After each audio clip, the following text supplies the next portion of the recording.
el rockstar del desarme mundial de nuclear es México. México es reconocidísimo en la lucha por la abolición nuclear. Hemos estado a punto de estar en una guerra nuclear mayor por error, por malinterpretación, por equivocación. No hay manera de curar en lo más mínimo la más mínima utilización de las armas nucleares, y por eso fundaron esta organización. Bienvenidos a UMA, el lado humano de la medicina. Soy Sebastián Pride y me acompaña también Cintia Ramírez. El día de hoy tenemos invitado al doctor Hans Fromow. Él es oftalmólogo, retinólogo, y el día de hoy vamos a hablar sobre un tema muy particular, que es cómo podemos desarmar las armas nucleares. Bienvenidos.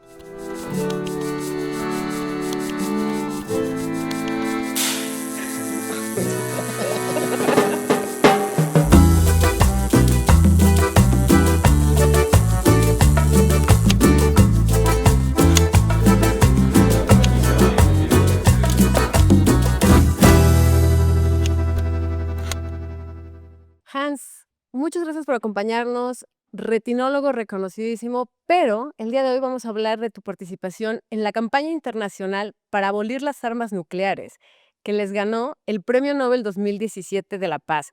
Cuéntanos un poco de esta campaña, cómo llegaste ahí, cuáles son los motores. Sí, como no, con mucho gusto. Primero, pues gracias por la invitación y por el interés en este tema.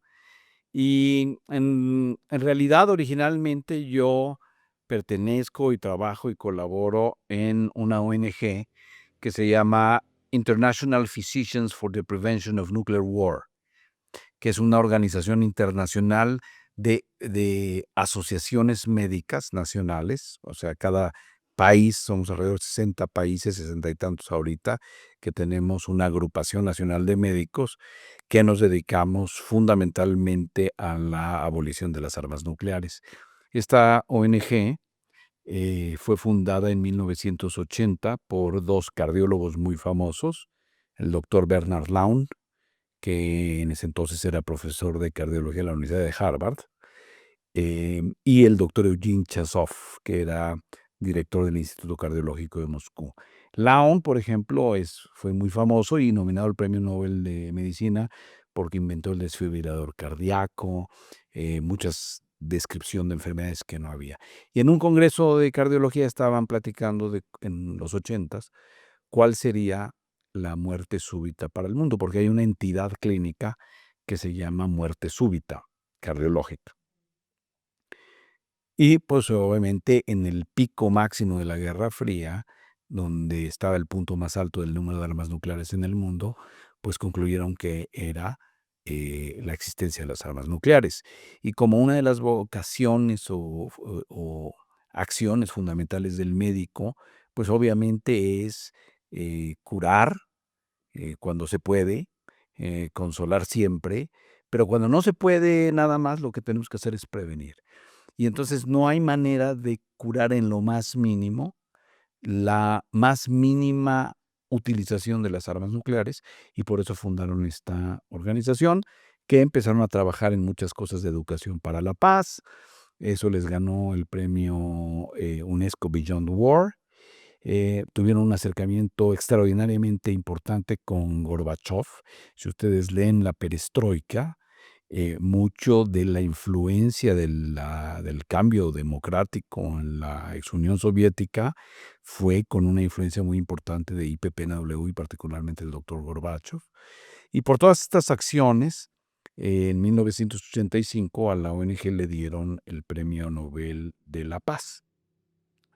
Yo entré como estudiante de medicina, porque tenemos un grupo de estudiantes de medicina en 1991, que me invitó por recomendación del doctor Juan Ramón de la Fuente, que es el actual ministro de Relaciones Internacionales. Me recomendó con el doctor Manuel Velasco Suárez, el fundador del Instituto Nacional de Neurología y Neurocirugía. Él era el presidente de la ONG aquí en México. Y yo en la preparatoria había ganado un concurso de oratoria con el tema de proscripción de armas nucleares, y entonces como que hicimos un buen clic, y me mandó a un congreso, al 10º congreso de la organización en Estocolmo en 1991, con miras a que yo organizara o les ayudara a organizar la parte de estudiantes y residentes en el siguiente congreso que iba a ser en México en 1993. Y de ahí en adelante, pues aprendí, me di cuenta de la circunstancia pues tan grave que vivimos todos los días y que si seguimos todos vivos es realmente por suerte en ese sentido, y decidí hacerlo una de mis actividades principales. Después el maestro Velasco Suárez cambió un poco hacia el área de la bioética, fallece, y los que quedamos en la organización pues somos los que en ese momento yo involucré como estudiantes de medicina. Pero ¿de dónde viene la campaña? Que fue la pregunta, ¿no? Eh, en IPPNW tenemos congresos cotidianos y toda la cuestión del desarme nuclear había venido a un impasse ahí muy importante. Y estando en nuestro congreso mundial en Helsinki en el año 2006, un ginecólogo malasio que había sido presidente de IPPNW, el doctor Ron McCoy, dijo, ¿por qué no hacemos lo que les funcionó muy bien y fue muy exitoso en el campo de las minas antipersonales? Las minas antipersonales es un problema gravísimo, sobre todo en Europa, ahorita en la guerra con Ucrania, pero en el sureste de Asia también, en Camboya es terrible, tienen todavía campos llenos de minas.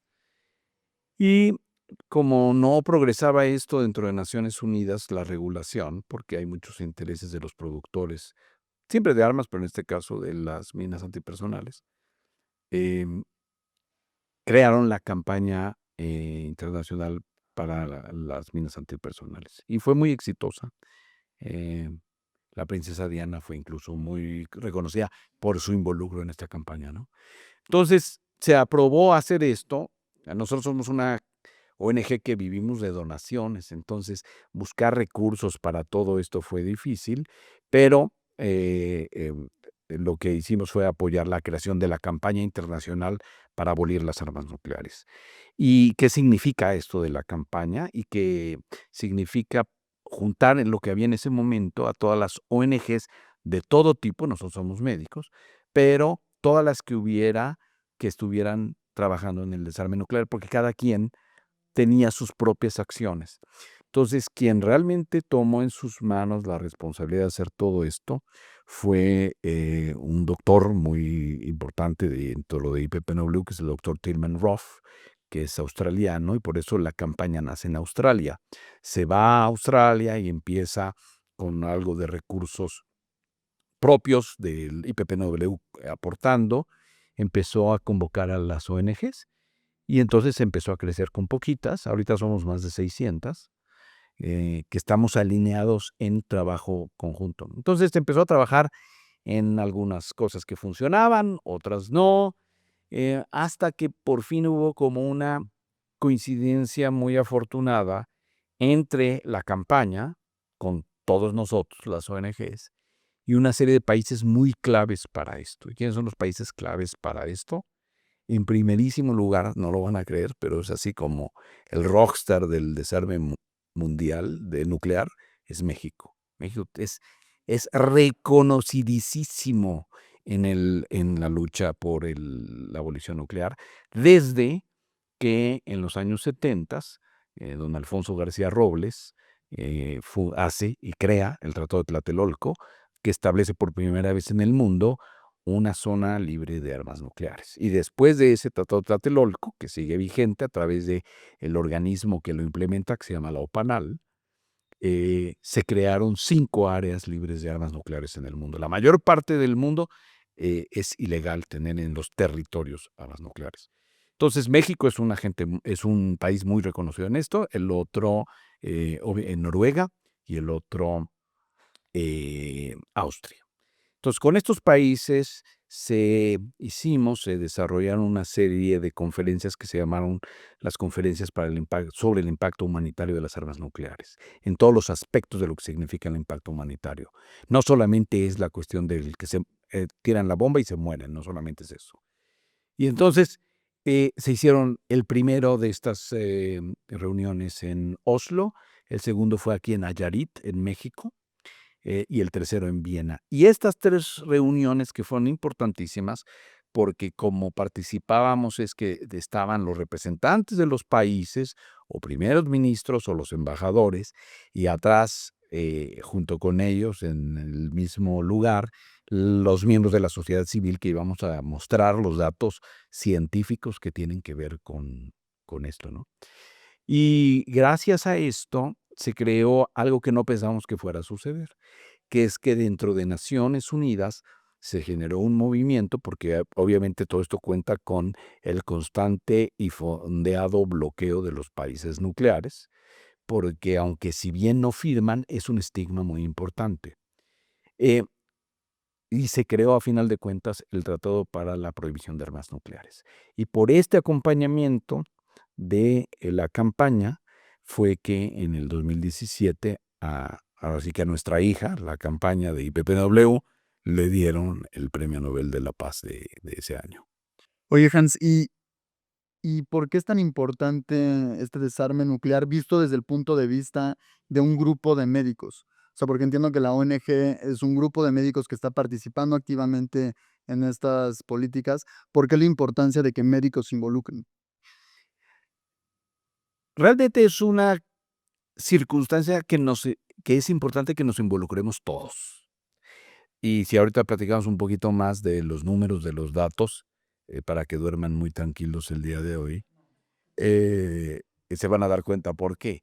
En el caso del médico es que somos el grupo, el gremio, en el cual la sociedad pone la responsabilidad de la salud y de la alerta a los riesgos de la salud.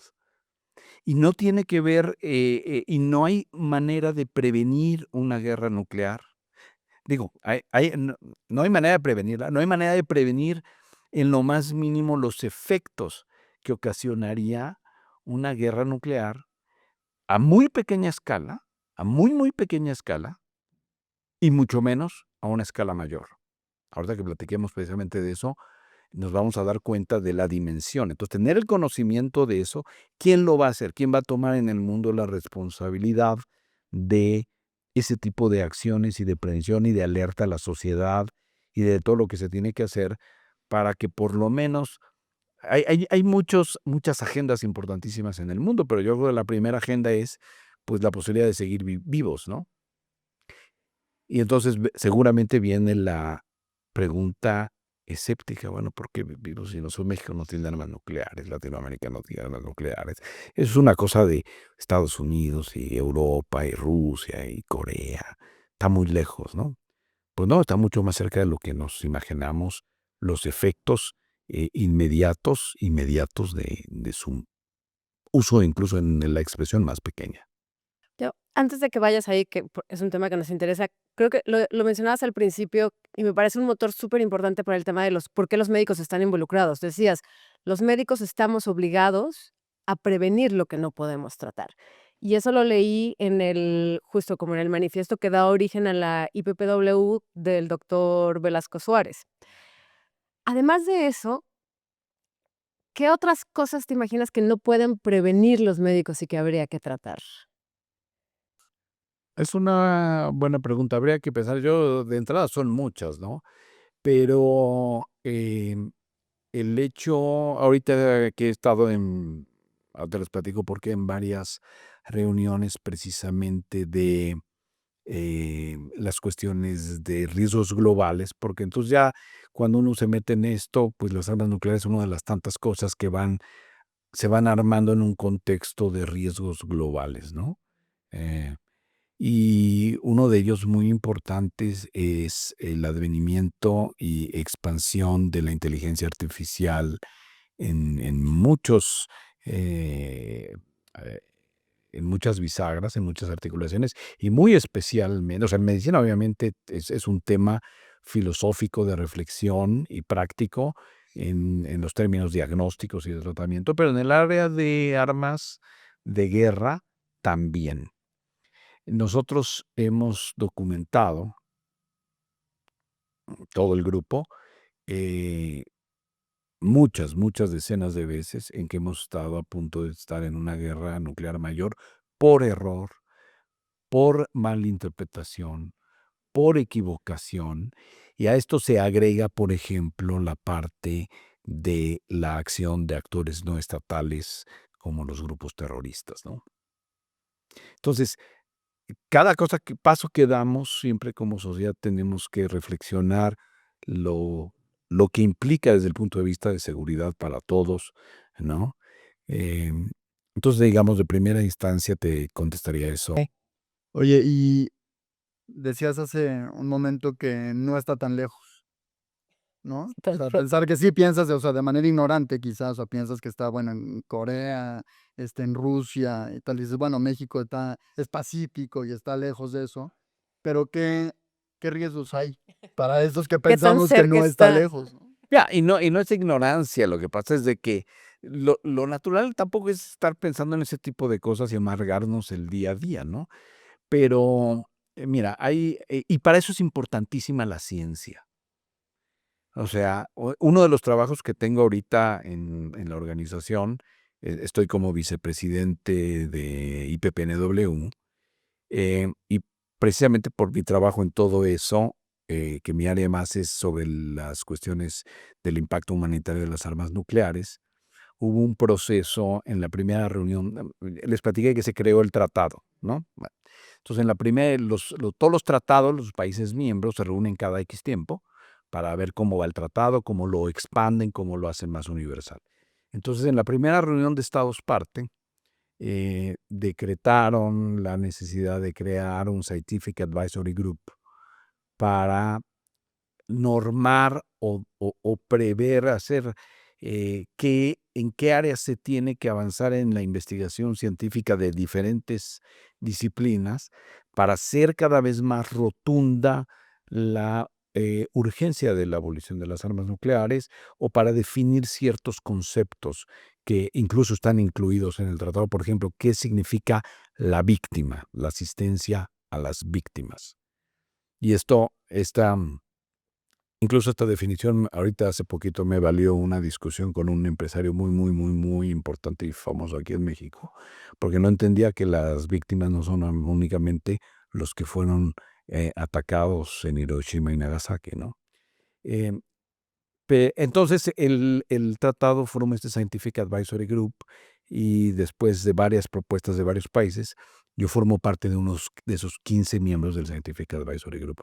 Entonces, tengo que estar revisando mucho de la cuestión de información científica. Entonces, hicimos nosotros un estudio en IPPNW con uno de los grupos ambientalistas climatológicos más importantes del mundo, en la Universidad de Rogers, donde se usó como un modelo científico el supuesto de una guerra nuclear entre dos países nucleares que no están en el Tratado de No Proliferación de Armas Nucleares, que es diferente al que les estoy diciendo, es otro tratado, que es India y Pakistán, que tienen armas nucleares, cada uno de ellos, alrededor de unas 130 armas nucleares, 140 armas nucleares, y dos países que tienen recientemente una constante historia de conflictos y roces, y utilizando diferentes supuestos de cuántas bombas se usarían en esa guerra, ¿no?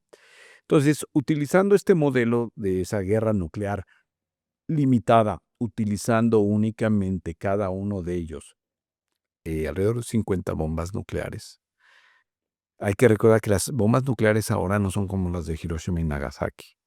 Esas que tenían 14 y 10 kilotoneladas, una kilotonelada de equivalente de explosión nuclear es en miles de toneladas de TNT. Es como se hace la traducción de poder de explosivo. Esas dos bombas son bombas chiquitas a lo que es ahora. Ahora estamos hablando de 50 kilotones, de 100 kilotones, de 400 kilotones.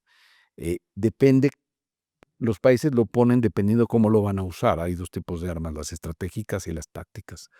Las estratégicas son las que están apuntadas entre los países. Las tácticas, que es lo que se tiene temor que se use ahora, por ejemplo, en Ucrania, es tácticamente para avanzar en el proceso de guerra, en una guerra más pequeña. Entonces, utilizando 50 armas nucleares de un poder moderado a bajo, ¿Qué es 50? sí, como 20 kilotones, sucederían dos cosas. Por ser zonas altamente pobladas, ahí las zonas donde se estarían ellos disparando, primero los muertos, ¿no? La gente. Las armas nucleares son armas ilegales bajo el derecho internacional. ¿Por qué?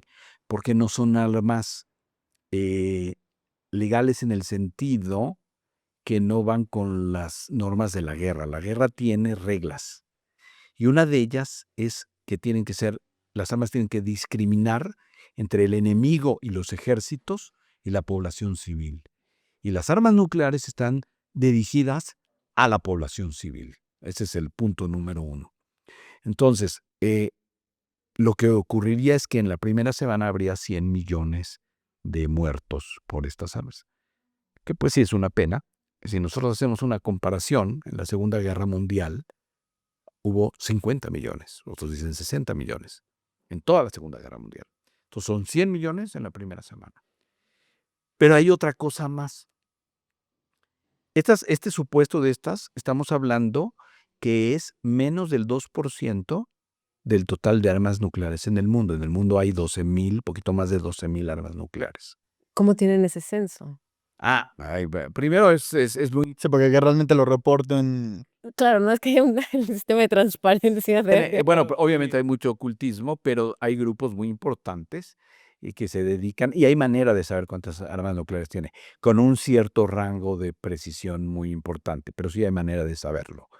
Y por eso sabemos, y hay sistemas de verificación, por ejemplo, cuando vinieron la reducción de los tratados STAR 1 y STAR 2 entre Rusia y Estados Unidos.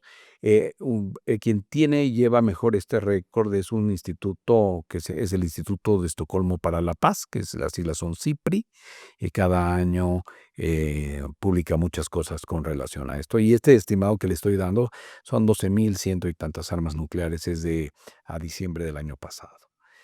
Entonces, pero aquí estamos hablando del 2% o menos, ¿ok? En una región geográfica lejísimos de nosotros. 100 millones de muertos en la primera semana. Pero habría otra cosa más. Para lo que son muy buenas las armas nucleares, aparte de para matar a la gente, es para hacer incendios. Si ustedes ven y buscan en internet los testimonios de los hibakushas son los sobrevivientes de las bombas atómicas de Hiroshima y Nagasaki, y lo que siempre pintan son incendios, porque son buenos para prender todo. El asunto es de que esa área, con todos esos incendios, de todo lo que se puede llegar a quemar, arrojarían a la atmósfera 37 toneladas de hollín. Y esas 37 toneladas de hollín subirían a la parte más alta de la atmósfera, por arriba de las nubes, impidiendo que entren los rayos del sol. Primero se distribuirían todo principalmente el hemisferio norte hasta el Ecuador y un poquito más. Harían una capa oscura que evitaría que el sol entre a la Tierra. Al no entrar el sol a la Tierra, el estudio ha demostrado, y con modelos muy interesantes de que esto es así, bajaría la temperatura terrestre de forma abrupta en 1.3 grados centígrados. ¿Eso es mucho o eso es poco? Lo que nos preocupa del calentamiento global, desde que tenemos registro de esto en el siglo XIX a la fecha, es casi 1 grado centígrado de elevación. Ahora, cuando tú bajas súbitamente la temperatura en la superficie terrestre y en los mares, y cambias aparte los patrones de lluvia, porque cambia todo esto, entonces no tienes forma de hacer cosechas. Se recortan los tiempos de cosechas, no tienes luz suficiente para que se den, y entonces no tendríamos cultivos, principalmente los granos más importantes. Y entonces lo que habría sería muertes globales, pero por hambruna. Nosotros en México somos 90 y tantos por ciento importadores de granos, para ponerte un ejemplo. En el mundo hoy, en África y en el sureste de Asia y en Latinoamérica, hay aproximadamente 800 millones de personas que viven con la ingesta mínima calórica, donde cualquier reducción mínima adicional ya los pone en posibilidad de morir de hambre. Y los estimados que tenemos, porque después este estudio obviamente analiza las cosechas de los países productores principales, etcétera, es que tendríamos en los primeros 2 años 2.000 millones de muertos de hambre en el mundo. Eso significa que una guerra nuclear limitada en una región lejana, utilizando solamente el 2% de las armas nucleares, mataría a 1 de cada 3 personas en el planeta. Es como la noche eterna, como cuando hizo erupción el Tambora. Ese es uno de los modelos muy importantes. En efecto, el Tambora, en el siglo XIX, y de ahí famoso, la historia está en Ginebra, de Mary Shelley y Percy Shelley, de que por eso escribió Frankenstein, porque iban de verano a Europa y estaba todo lloviendo. Y eso fue el ejemplo de Tambora, exactamente. Pero esto a gran escala, ¿no? Ahora, eso imagínate en una guerra nuclear así pequeña. En una De guerra 2%. mayor, exacto, en una guerra mayor, pues eso obviamente no es compatible con la vida tal como la conocemos. Alguien tiene el derecho y sobre todo generalmente por cuestiones económicas, de normar o poner en riesgo a la vida en el planeta. Ya deja nuestra especie, ¿no? El planeta entero, pues no. Entonces eso es por lo cual nos debe de concerner a todos, ¿no? Oye, con este ejemplo del nada más del 2%, es un ejemplo catastrófico, ¿no? Em, ¿Qué deberíamos estar haciendo? O sea, tú estás muy involucrado, ¿no? Pero ¿qué deberíamos estar haciendo más allá de los que somos médicos, los que somos cineastas? ¿Qué podríamos estar haciendo para Pues de la campaña. La campaña tenemos 1,000 grupos y organizaciones, tenemos artistas, científicos, budistas, de área espiritual, abogados, licenciados, y cada grupo es como un cerco que la sociedad civil le hace a los países de los productores. Te voy a poner un ejemplo de algunos que se les ocurrió que eran economistas y todo este tipo de cosas. A ver, ¿de dónde sale el dinero para las armas nucleares? Pues son empresas. ¿Quién hace las armas nucleares? Pues una parte la hace Boeing, otra la hace Lockwood, y así. Ok. ¿De dónde sacan la lana? Y entonces empezaron a buscar los fondos. Y entonces, por ejemplo, tenemos una campaña que se llama Don't Bank the Bomb. Entonces, tú buscas ahí cuáles son los bancos y fondos, y tú no sabes, por ejemplo, se han echado para atrás. En París, el fondo más grande de pensiones, por presión de sus agremiados, tuvieron que cambiar de dónde tenían los fondos, porque esos fondos estaban sponsoreando empresas que producen armas nucleares. Entonces, por ejemplo, aquí en México, que es muy famoso y que está metido en todos los bancos, pues es BlackRock. BlackRock tiene en muchos de sus fondos, sponsorea compañías que producen parte de todo el proceso concatenado para la producción de armas nucleares, ¿no?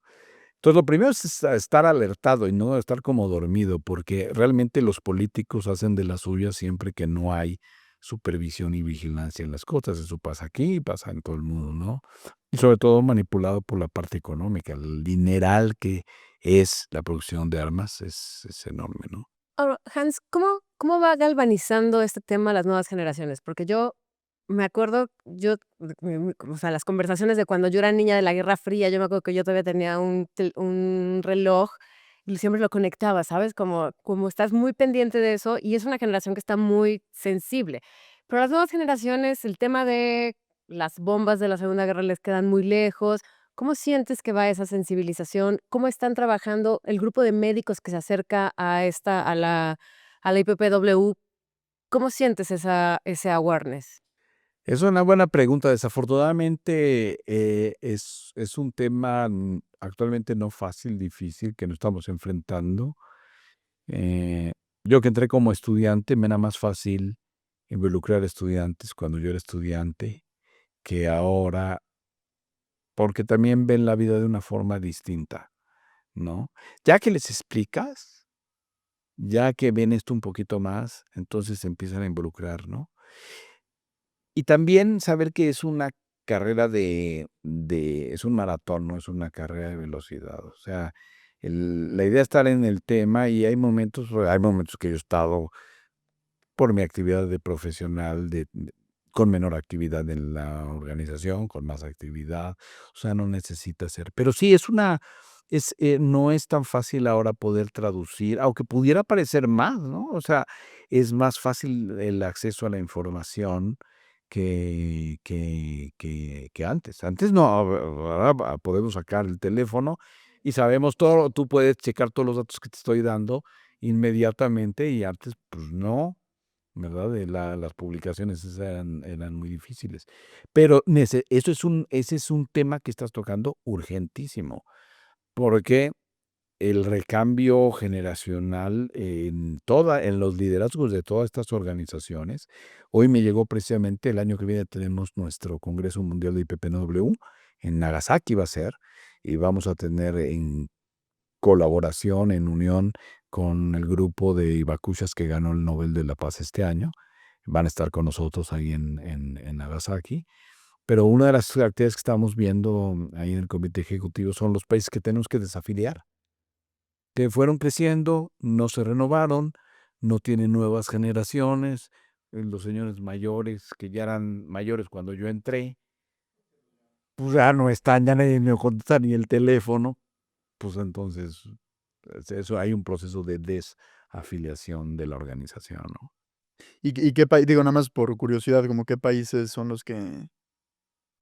Que cayeron en esta circunstancia. Bolivia, por ejemplo, en Latinoamérica, que me toca a mí como vicepresidente para América Latina, Cuba, está el doctor Pasos, que fue copresidente.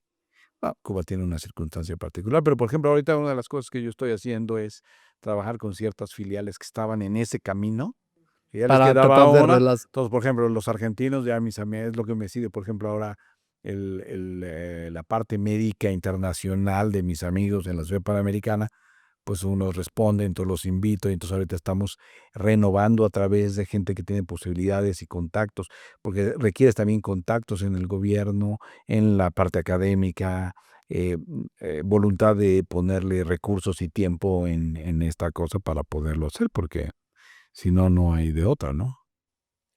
¿Y hay alguna carrera cuando tú empezaste con la organización en la IPPW, hay alguna carrera en particular que tuviera mayor arrastre? ¿Sabes? ¿Había más cardiólogos, había más neurocirujanos, había y si tienes una explicación a eso? Sí, sí tengo una explicación y es una explicación política. ¿Pero qué carrera? No, bueno, obviamente había muchos neurólogos, Ajá. porque el maestro Velasco Suárez era neurólogo, pero aparte en ese entonces el maestro Velasco, que es una gente a la que yo admiré y quise mucho, eh, pues era un político, él había sido gobernador de Chiapas, es el abuelo del senador. Eh, entonces, o sea, y a mí me veía, pues yo creo que como curioso, porque como estudiante, pues entonces me invitaba a ver, le gustaba ser acompañado, entonces me subía al coche y íbamos con el secretario de salud, yo de estudiante, estábamos platicando de la universidad. Pero pues ahí aprendí, ¿no? Yo creo que lo estaba haciendo para que yo aprendiera cómo se trata la gente. Pero entonces, aparte en ese entonces, él era eh, recién ex suegro de Camacho Solís, que estaba en ese entonces presidenciable, porque eso era en época de Carlos Salinas. Digo recién ex suegro porque había estado casado con la hija del maestro que falleció de cáncer un año antes de cuando yo entré. Pero entonces lo que pedía el maestro en esa cultura priista, ahora morenista, pues hágase y se hace. Entonces yo decía, ¿de dónde sale? En México tenemos 5,000 médicos. Pues ¿de dónde están? ¿Verdad? Estaban afiliados así. Pero cuando fallece el maestro, pues nos volteamos y quedamos 3 gatos. Exacto. ¿Dónde están esos 5,000, no? Oye, y quizá para también pintar un panorama positivo, ¿qué cosas positivas han logrado a través de estas iniciativas? Una importantísima, el tratado. Hasta el Tratado de Prohibición de Armas Nucleares era legal tener armas nucleares. Hoy ya no es legal en el mundo tener armas nucleares, lo quieras firmar o no. Es un estigma. Si no fuera un estigma tan importante para los productores, para los poseedores, para los países paraguas. ¿Cuáles son los países paraguas? Que no son poseedores de la arma nuclear, pero aceptan tener en su territorio armas nucleares. ¿Okay? Turquía, por ejemplo, por parte de la OTAN. Alemania no tiene armas nucleares, tiene en su territorio armas nucleares, que son de Estados Unidos. Entonces, es un paso enorme el tratado.